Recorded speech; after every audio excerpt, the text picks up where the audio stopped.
Un gran poder conlleva una gran responsabilidad. Recuérdalo, Pete. Recuérdalo. Muy buenas y bienvenidos a un nuevo vídeo. Un vídeo donde vamos a continuar hablando de los miedos, hablando sobre esa sección que comenzamos hace un par de semanas, donde comentábamos qué era eso de tener miedo, qué implicaciones tenía y si realmente podíamos dejar de tenerlo. Si no has visto ese vídeo te invito a que te lo veas porque así lo vas a entender mucho mejor lo que vamos a ver hoy. Te lo dejo por aquí arriba para que le eches un vistazo. He estado leyendo vuestros comentarios y he leído algunas sugerencias que me habéis podido aportar. Me habéis comentado que os interesaría bastante que toque el tema del miedo a la muerte, el miedo, por ejemplo, a las tormentas, el miedo al futuro, etcétera, etcétera. No os preocupéis porque voy a hablar de eso en un futuro, pero creo que es importante entender todo lo que estamos planteando en estos vídeos y que luego nos metamos de lleno en ellos. Si recordáis, en el último vídeo nos quedamos planteando una pregunta, y era cuando el miedo supone realmente algo nocivo para nosotros, es decir, cuando ese miedo de alguna manera nos afecta y nos limita en nuestro día a día.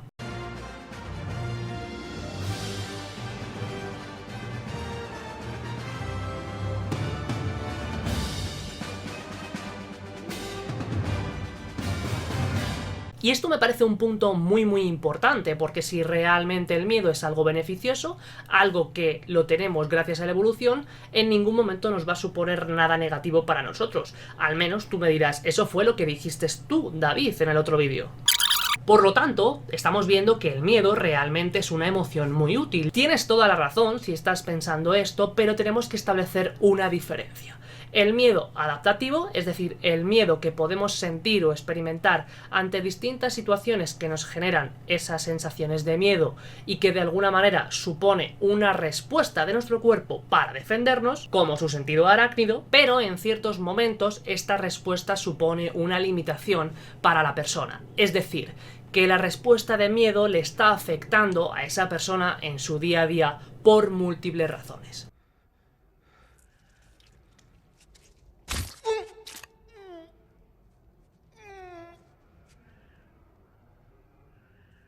Y os voy a poner un ejemplo que os puse en el vídeo anterior. El ejemplo del niño o la niña que está jugando en el parque con sus amigos o con sus juguetes y de repente un perro se acerca ladrando hacia él o hacia ella. Este niño o esta niña en un primer momento va a sentir miedo, va a sentir una amenaza porque ese perro se dirige hacia él y no sabe cómo reaccionar.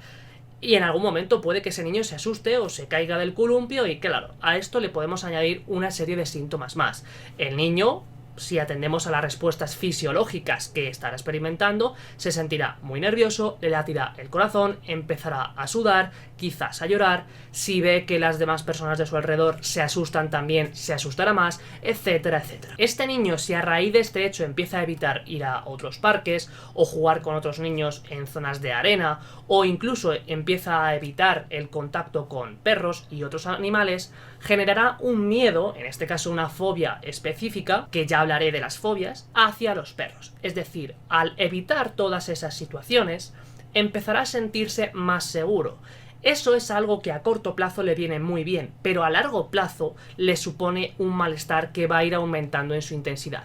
¿Por qué? Porque va a dejar de ir a situaciones o a encuentros que probablemente vayan sus amigos y que tengan que ver con sitios donde vaya a jugar, en otros parques o en casas de amigos que tengan mascotas.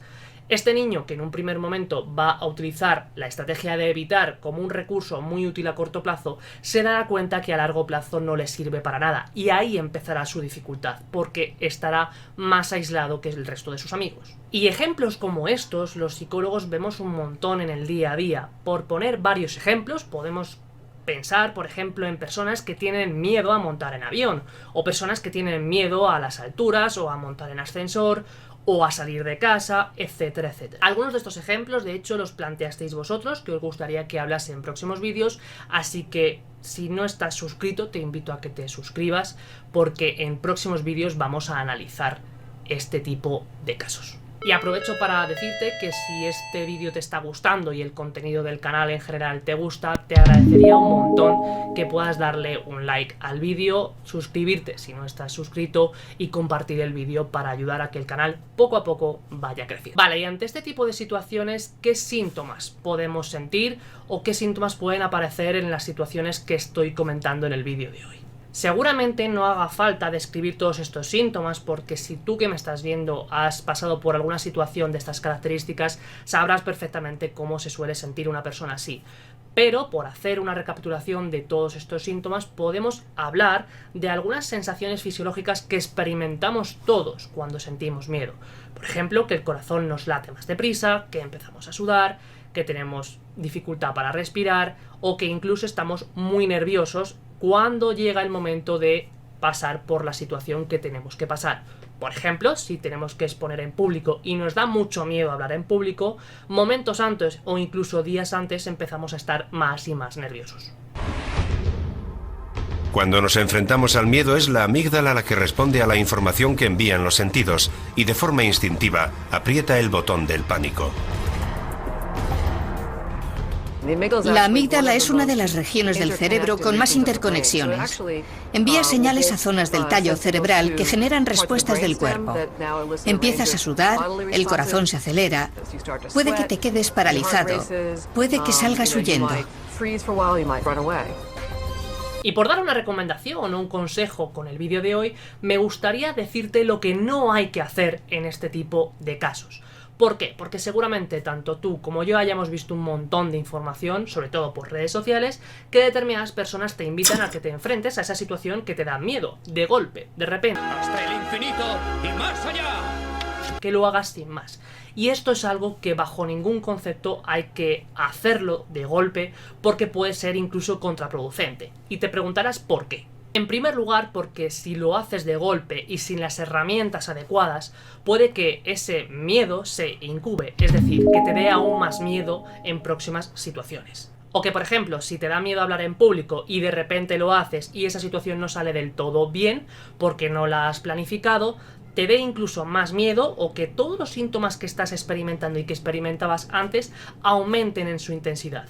Con lo cual empezarás a poco dejar de hacer incluso las pequeñas mejorías que hayas tenido últimamente. Porque los miedos se relacionan muchas veces con nuestra autoestima y con la eficacia que experimentamos ante determinadas situaciones. En consulta lo que hacemos muchas veces a la hora de empezar a manejar con la otra persona, con la persona que acude a nosotros, ese miedo, es de alguna manera elaborar un plan de acción para ese miedo. Es decir, entender ese miedo, de dónde nace, de dónde viene, entender por qué se ha mantenido así a lo largo de nuestra vida y empezar a diseñar una serie de herramientas específicas para tu caso en particular y que aprendas a manejarte en esas situaciones. Pero siempre entendiendo que vamos a empezar por situaciones muy pequeñas que supongan un cierto avance. ¿Por qué? Porque con esas situaciones muy pequeñas hay una probabilidad muy alta de éxito y con lo cual te vas a sentir muy bien cuando lo hagas.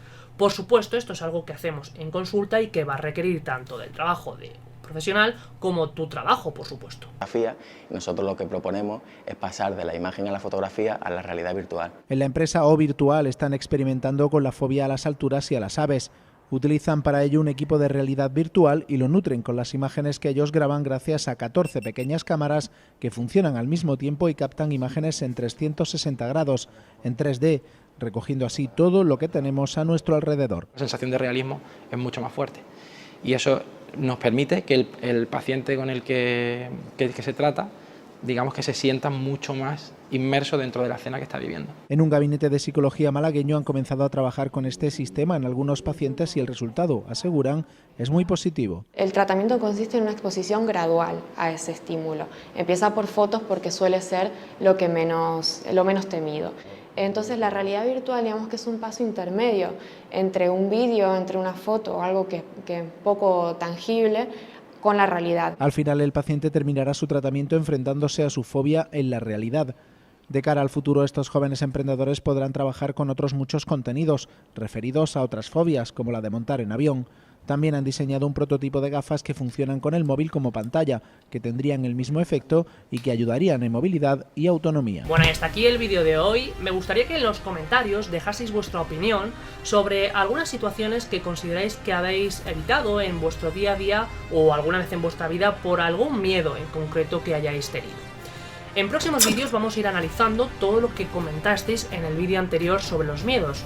Miedo, por ejemplo, a la soledad, miedo a hablar en público, miedo al futuro, miedo a la muerte. Así que si te gusta este tema, el tema de los miedos, te invito a que te suscribas y estés atento al canal. Nada más por hoy, un saludo y muchas gracias por el apoyo que estáis dando al canal. Espero que os haya gustado, nos vemos en próximos vídeos, un saludo y hasta la próxima. ¡Hasta luego!